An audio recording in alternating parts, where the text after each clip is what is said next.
नमस्कार। तबसरा आज दोपहर तक में एक बार फिर आपका स्वागत है और मैं हूं आदर्श पाल गुप्ता और मेरे साथ हैं वरिष्ठ पत्रकार सतीश वर्मा जी। सतीश जी, आज कुछ ऐसी खबरें जिस पर हम चर्चा करने जा रहे हैं। सबसे बड़ी बात है कि कल से ट्रांसपोर्ट वाले जो उन्होंने चक्का जाम की हड़ताल कर रहे हैं कल से, और अनिश्चित काल हड़ताल की सरकार को उन्होंने धमकी भी दी है। टोल टैक्स 31 के बाद महंगा हो जाएगा। ये जम्मू वालों के लिए एक बुरी खबर है। और दूसरी बड़ी बुरी खबर एक और है, जम्मू म्यूनसिपल कॉरपोरेशन वाहन को खड़े करने पर भी टैक्स लेगी। पार्किंग नहीं, अगर आपने थोड़ी देर के लिए खड़ा किया है येलो लाइन पे, टैक्स चार्ज किया जाएगा। और कुपवाड़ा के पास टिटवाल जो सेक्टर है, वहाँ पे शारदा माता का जो मंदिर का निर्माण किया जा रहा है, जो सीमा के उस पार है लेकिन इस तरफ कर रहे हैं, उसका निर्माण कर रहे हैं किशन गंगा दरिया के पास जो है। श्राइन बोर्ड ने तैयारियां शुरू कर दी है नवरात्रों की। कल लेफ्टिनेंट गवर्नर जो के वो कटरा में गए थे और माता वैष्णो देवी के दर्शन करके भी आए और वहाँ पे जायजा भी लिया है। ड्रग्स को लेकर आज ढोगरा सदस्य सभा के प्रधान कुलचैन सिंह चाणक्य ने बहुत बड़ी बातें कही। तो सबसे पहले हम बात करते हैं ट्रांसपोर्टर्स की। ट्रांसपोर्टर ने कल से चक्का जाम कर रहे हैं और उन्होंने कहा कि हमारी बातें अगर नहीं मानेंगे तो ये हड़ताल अनिश्चित काल तक जाएगी। उनकी बहुत सी डिमांड्स है और उन्होंने धमकी दी है कि अगर ये बातें नहीं मानेंगे तो ये हड़ताल सिर्फ कल तक नहीं रहेगी बल्कि अनिश्चित काल तक जाएगी। नहीं, आपने बिल्कुल ठीक कहा कि कल परसों उन्होंने प्रेस कॉन्फ्रेंस भी की थी और उन्होंने कहा कि जो फिटनेस है जो 20 साल से 25 साल की जाए, उसके अलावा जो पैसेंजर टैक्स है, रोड टैक्स है, वो हमें माफ़ किया जाए। कोरोना काल में बड़ा नुकसान हुआ है और भी उनकी मांगे हैं। एक कोई उपकरण लगाने की बात है, वो कह रहे हैं हम नहीं लगाएंगे। ये मांगे हैं उनकी। इसको लेकर ना केवल बस वालों ने बल्कि जो special private taxi operator union है, डाक बंगले की इंद्रजीत शर्मा जिसके प्रधान हैं, उन्होंने भी यही बात कही है कि और कल हम समझते हैं कि कल नगरीय जो बस सेवा है, मेटाडोर जिसे हम बोलते हैं, वो भी इस हड़ताल में शामिल होंगे। उससे पहिया चालक भी हो सकते हैं। तो समझा जा सकता है कल के लिए लोगों को अपनी तैयारी, कल चूँकि बुधवार है, हफ्ते का तीसरा दिन है, काम करने वाला कामकाजी दिन है, तो इसलिए ज़रूरी है कि लोग कल अगर हड़ताल को मद्देनजर रखते अपने डेस्टिनेशन जाने, गंतव्य पहुंचने के लिए उसी प्रकार की तैयारियां करें।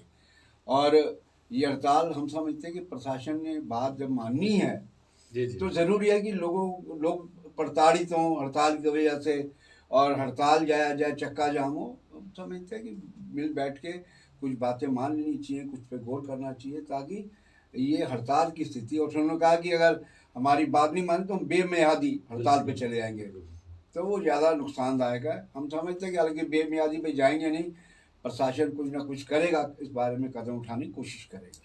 सी जी, ये टोल टैक्स को लेके जो हमारे लगे जगह जगह, इसको लेके पहले ही बहुत चर्चा थी। पहले तो भारतीय जनता पार्टी ने बड़े दावे किए कि हम इसे उखाड़ देंगे। रविंद्र राणा ने उन्होंने दावा किया था कि हम इसे उखाड़ देंगे। अब जबकि नितिन गडकरी का जो लोकसभा में बयान आया कि उसका जो डिस्टेंस जो है एक का दूसरे के बीच में 80 किलोमीटर का फासला होना चाहिए, जो कि बंद टोल प्लाजा और सरोड टोल प्लाजा का जो डिफरेंस है वो कम है, बहुत कम है। इसलिए उसको वहां से बंद करना चाहिए। बंद करके करना या क्या नहीं करना वो तो पता नहीं, अब क्या नहीं करेंगे। लेकिन जम्मू वालों को तोहफे पे तोहफे मिलने जा रहे हैं। 31 की रात के बाद वो टोल टैक्स जो है वो 10% और बढ़ा दिया जाएगा। उनका कहना है जी कोरोना में हमें यहाँ पे टैक्स नहीं मिला, गाड़ियां कम। अरे कोरोना में जो उनकी गाड़ियां थी वो क्या कमाई कर रहे थे घर में खड़ी करके? प्रॉब्लम तो उनको भी थी, पूरे देश को थी, सिर्फ आपको नहीं थी। आपने तो पैसा कमाया, लोग गए फंसे हुए, जिनको जाना था जो तो जाते रहे, टैक्स देते रहे।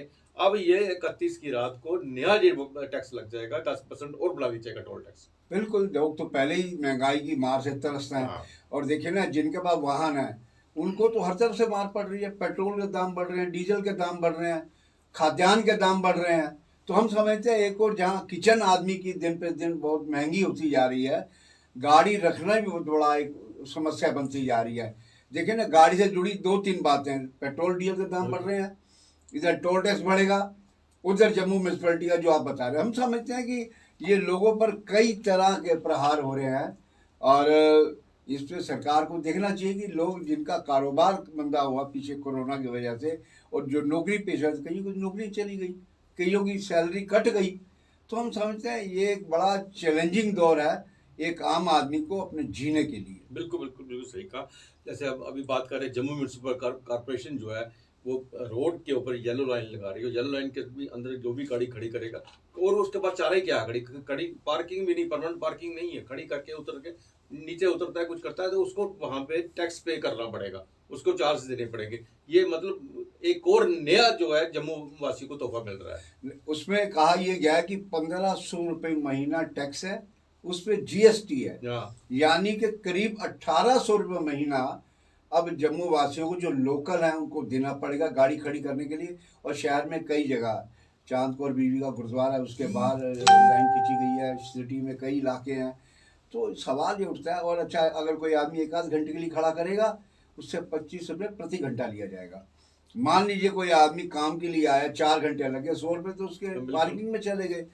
तो अब कहा यह जा रहा है कि चूंकि जम्मू को स्मार्ट सिटी बनाना है तो ये तोहफे तो सहने पड़ेंगे ना। जी जी बिल्कुल सही कहा आपने। सी जी, शारदा माता का कश्मीर में अब तो मंदिर चला गया, उस तरफ बिल्कुल चला गया, किशन गंगा दरिया के दूसरी तरफ चला गया, बिल्कुल तो पीओके में है।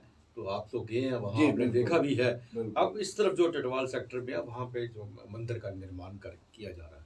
बिल्कुल। देखिए सेव शारदा माता कमेटी एक लंबे अरसे से, और दिल्ली के भी एक संगठन है कश्मीरी पंडित समुदाय का, और जम्मू कश्मीर में भी है, वो दोनों अपने स्तर पर बड़ी जगह इस बात को उठा चुके हैं। और वो दोनों संस्थाओं ने मुझसे भी संपर्क किया था, उन्होंने पूछा था क्या है क्या नहीं।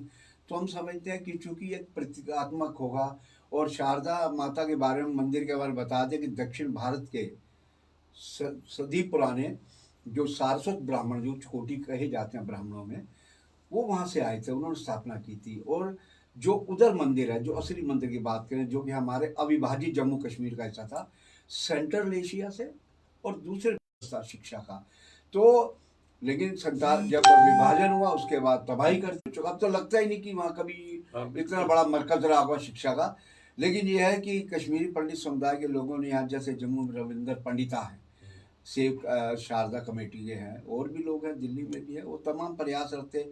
और हम समझते कि अच्छी बात है, क्योंकि हालांकि इसमें सबसे ज़्यादा इनिशिएटिव जो कश्मीरी पंडित समुदाय ही ले रहा है, उनके लिए भी और बाकी हिंदू के लिए भी, धर्मावलंबियों के लिए एक ये आस्था केंद्र है।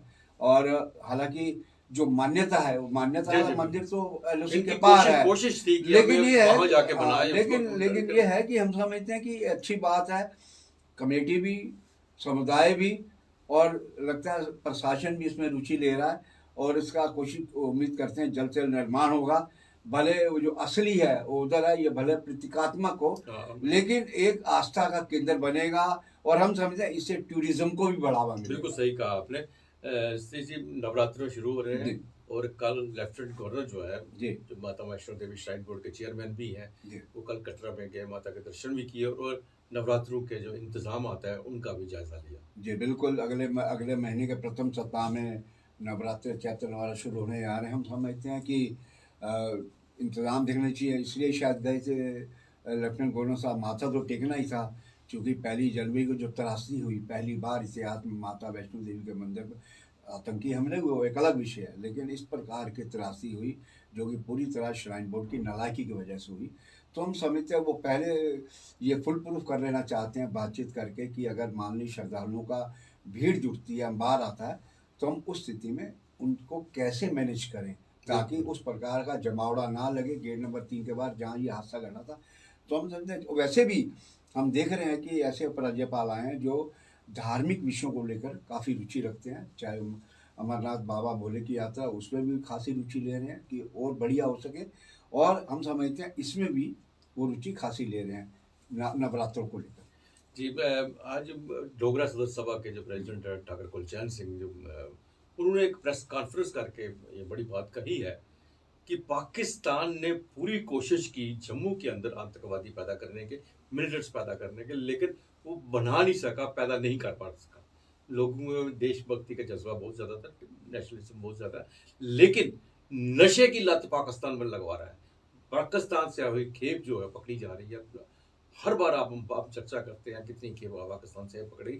अब हालात ये है, उन्होंने कहा है कि स्कूल के बच्चे को, जो स्कूल उनको नशे की लत लग चुकी है, अब उनके टांगे कांपती हैं स्कूल जाते हुए।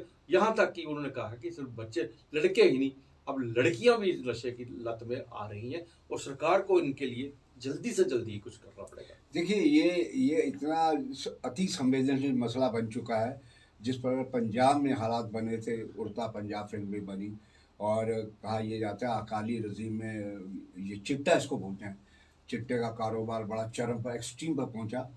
यहाँ भी आप देखें ना, हालांकि पुलिस की ओर से आए दिन कोई ना कोई बंदा पकड़ लिया जाता है जो ड्रग्स स्मगलिंग कर रहा है या जिसके कब्जे से मिलता है, लेकिन ये नाकाफ़ी है। देखिए, यहाँ पर एनसीबी भी है, नारकोटिक कंट्रोल ब्यूरो, पुलिस भी है और तमाम एजेंसियाँ हैं। उसके बावजूद अगर ये बिक रही है तो इसका मतलब कहीं ना कहीं लूप होल है, तभी बिक रही है। अच्छा, और सबसे बड़ी बात जो चाणक साहब गुलचैन सिंह चाणक कह रहे हैं डोगरा सदर सभा के, यही बात लगातार जो बादामी बाग 15वीं कोर के कोर कमांडर लेफ्टिनेंट जनरल है वो भी कह रहे हैं। परसों उन्होंने भी कहा कि पाकिस्तान का जब बस इसमें नहीं चला तो अब वो यहाँ की नस्लों को ड्रग्स लगा रहा है। तो ये बेहद चिंताजनक मुद्दा है। हम समझते हैं इस पर वार फुटिंग युद्ध स्तर पर ये प्रशासन हो या एजेंसीज हो, खुफिया एजेंसी हो, सुरक्षा एजेंसी हो, उन सबको इसमें बड़ा इनिशिएटिव लेना पड़ेगा। जिस प्रकार आतंकवाद के खिलाफ मुहिम चलाई है, इसके खिलाफ मुहिम चलाने की जरूरत है। हमें मालूम है कश्मीर में, क्योंकि कश्मीर का माहौल जम्मू से टोटल डिफरेंट है, वहाँ पर सुरक्षा को लेकर तमाम चीज़ें हैं, कई मुद्दे हैं जिससे वहाँ लोग अपने आप को बड़ा डिप्रेशन फील करते हैं।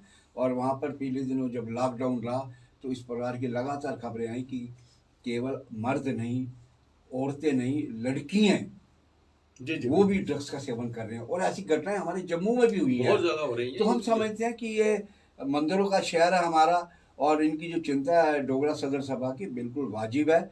और इनकी चिंता, सेना की चिंता, सुरक्षा बलों की चिंता, सबकी चिंता है और सिविल सोसाइटी की भी चिंता है कि इसकी रोकथाम के लिए हमें समाज को, सुरक्षा, सरकार को, शासन को, प्रशासन को, सबको एकजुट होकर इसका निपटारा करना पड़ेगा। बिल्कुल बिल्कुल सही कहा सीजी। ये था तबसरा दोपहर तक का। बाकी खबरों के लिए आप देखते रहें पीपी न्यूज़ लाइव। नमस्कार। नमस्कार।